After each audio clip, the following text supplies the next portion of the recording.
जनाब IGP साहब सिंध, जनाब DIG साहब लाड़काना, जनाब SSP कंबर शहदादपुर। जनाब आला, मां कंबर सिटी जो सीनियर जमादार आहियां।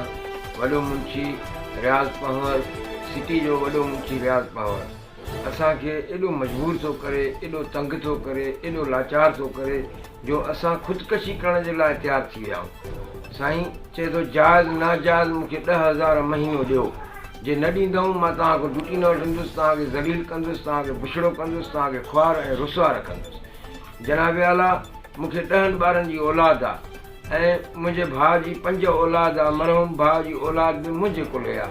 15-20 भाती खाराइण वारो माण्हू मां शरीफ़ सिधो पुलिस अमलदार आहियां ऐं वफ़ादार पुलिस अमलदार आहियां। उन्हनि एॾो मूंखे मजबूर कयो अथई, एॾो मूंखे मजबूर कयो अथई जो मां ख़ुदकशी करण जे लाइ तयारु थी वियो आहियां। मां तव्हां साहबनि खे इल्तिजा थो कयां त ख़ुदा जे वास्ते असांजी इन दरंदे ज़ालिम मां जान छॾाई वञे।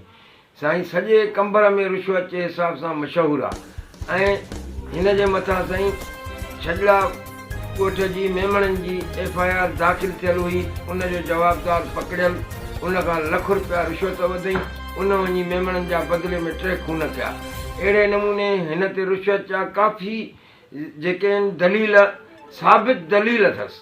उन जे बावजूदि असां ग़रीबनि शरीफ़ ऐं ड्यूटी कंदड़ अमलदारनि खे एतिरो तंग ऐं मजबूर थो करे, एॾा टेंशन थो ॾिए जो साईं असां लाचार मजबूर थी तव्हां साहबनि खे इल्तिजा था कयूं इन वहशी ज़ालिम ऐं रिश्वतखोर वॾे मुंशी मां असांजी जान छॾाई वञे।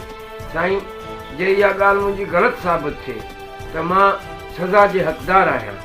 मूं ते साईं हर 50 माण्हू जे अॻियां मुंहिंजे मथां ओलरूं करे, मुंहिंजी बेइज़ती करे ऐं मूंसां रद फद ॻाल्हाए।